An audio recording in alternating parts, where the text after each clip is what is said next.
here comes the results of the trial in this next clip, where Dr. Zahorian was found guilty on 12 or 14 counts, as described by the media as supplying anabolic steroids to wrestlers.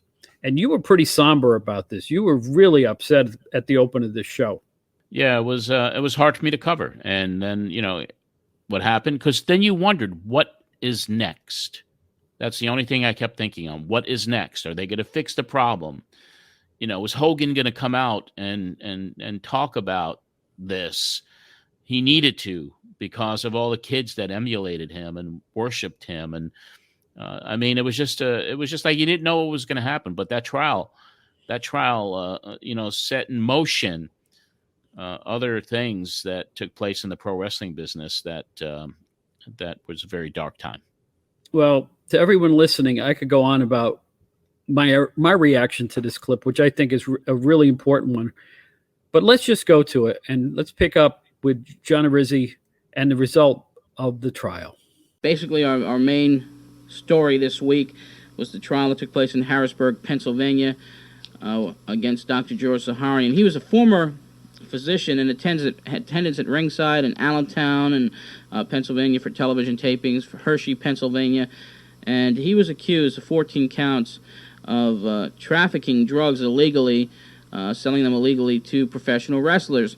Now, not only was steroids involved, but also we had a situation that he was selling different types of controlled substances to the wrestlers.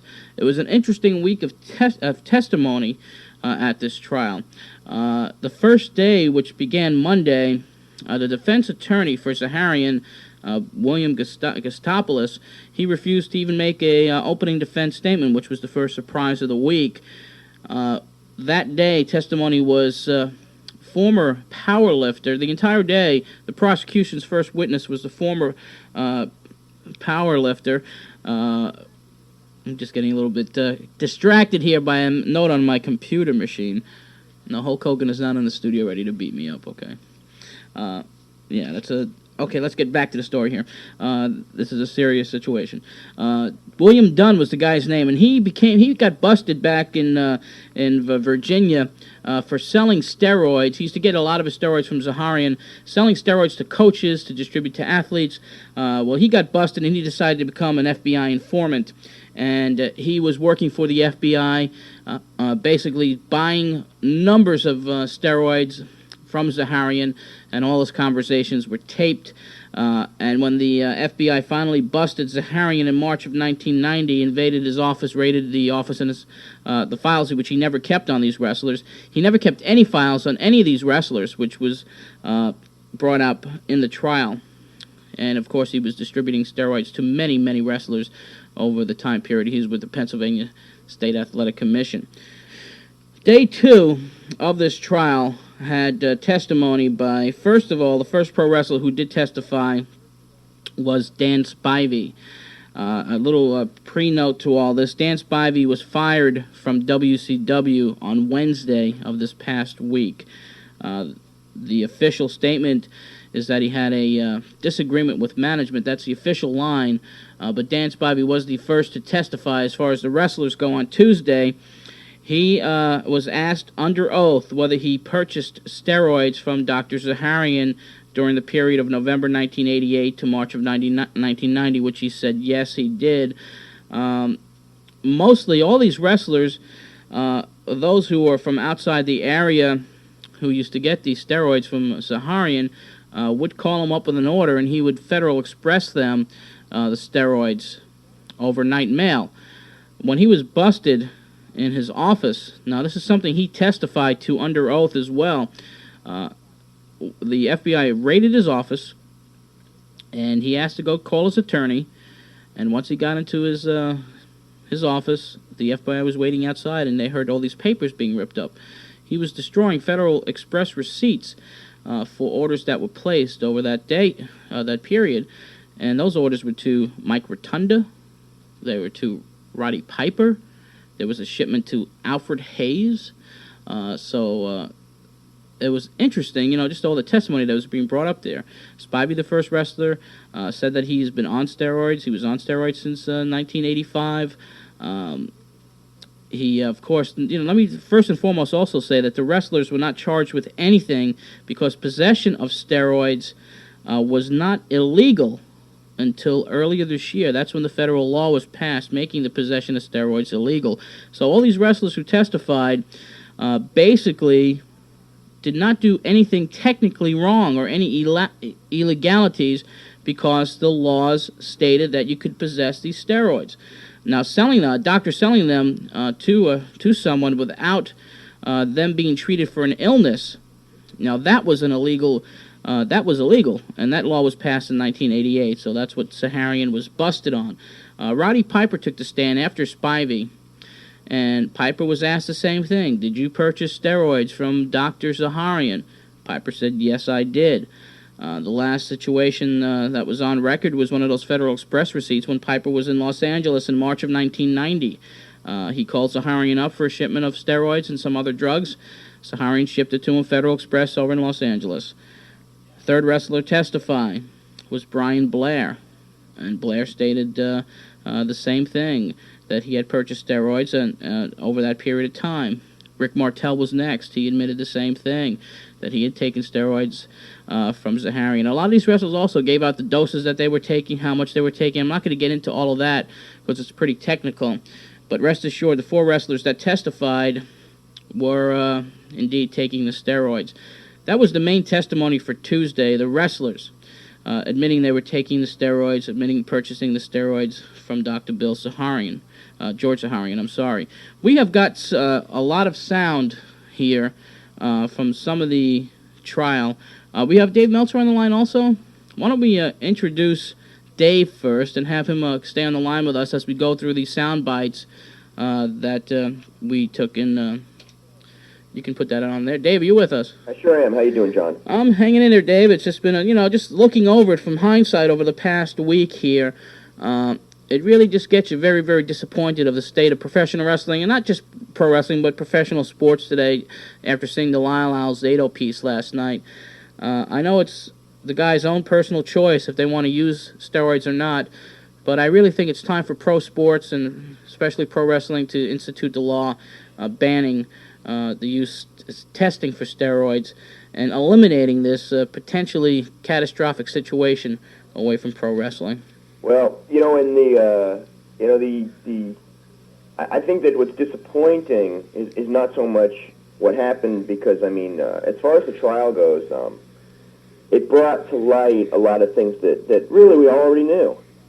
But I think that what disappointed me the most is the reaction of the companies after the trial was over and it became public record, and there's no more saying, well, we don't know, you can't prove it. Mm-hmm. Dave? Yeah. Can we go over that? That's something we definitely have to touch upon. Can we go over that after the summation of what happened this week? Sure. Why don't you go ahead? Okay. Okay. What we're going to do first is, after that, the second day of testimony, when all the wrestlers testified, the defense attorney for Zahorian, Bill Kostopoulos, had an impromptu press conference with the press, and we have his statements talking about those testimonies from the wrestlers. The defense has no beef with these professional wrestlers or the World Wrestling Federation, and in fact the defense position has always been sympathetic to theirs. Our position is that the law should allow these guys to use medications under a doctor's supervision to pursue the careers of their choice, and everything they testified to today is consistent with the position we've taken. Their only alternative is not to go to their doctors and to go to the black market, which I do not have any compassion for them doing. I don't want them going to the black market. I want them going to their doctors for these medications, because they're going to go to get these medications, and we're not going to change that.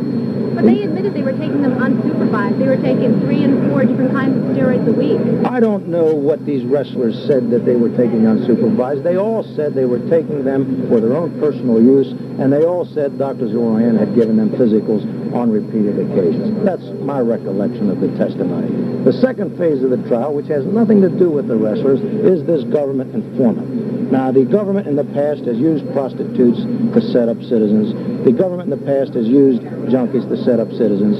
But in this community, they've elected to use a 400-pound power lifter to go into the offices of one of our doctors and set him up. How credible is Mr. Dunn's testimony? Well, that ultimately is for the jury. Why did you money where? And what the jury is going to have to decide is whether he's credible or not. And that's their province that I can't interfere with. But I can state that I don't like it. That I can. That's the defense as I saw it unfolding this How morning. damaging was the testimony of the wrestlers for your client? I don't think they were damaging at all, Flora. I like every one of those wrestlers. I think every one of those wrestlers testified truthfully. And I mean that. And if Dr. Zahorian's got to go down, because these wrestlers said he prescribed medications for them after November the 18th, we will accept that verdict. We will have to accept that verdict, and we will accept that verdict.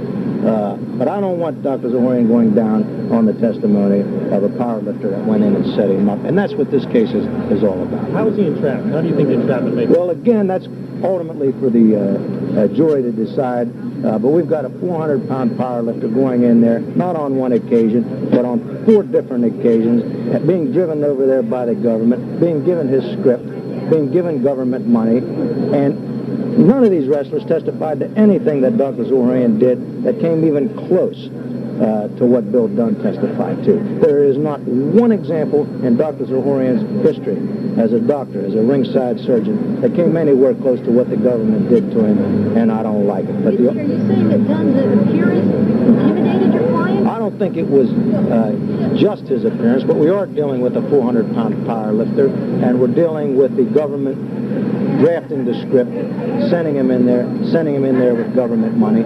And I just think our law enforcement officials have more important work to do out here than to be sending in a power lifter to get medications that are dispensed to wrestlers. I have a lot of problems. Any witnesses?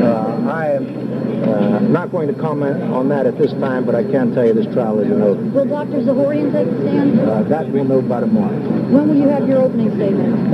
My guess is the government's going to rest sometime before noon tomorrow. They've indicated they have a doctor they want to call tomorrow. So my guess is they're going to wrap up by noon tomorrow. It looks like we're on schedule. We'll be going to the jury. My guess is late Thursday afternoon, Thursday night. I can accept whatever verdict the jury comes in with on these wrestlers' testimony. I found them perfectly credible. I felt sorry for them having to be brought in here. I didn't think they had to be brought in here, but they were, and our contention is not with them or the Wrestling Federation or anything they do for entertainment. Are you bringing in superstar Billy Graham, who's been crippled by use of steroids? I'm not going to bring in Billy Graham. I saw him on Entertainment Tonight. I don't know what his role would be in this trial, and if there is a time and a place to determine the impact of steroids on athletes, but I just don't think this trial is the right one. Okay, Very much so, Jan. If anything, yeah, you should fade that out.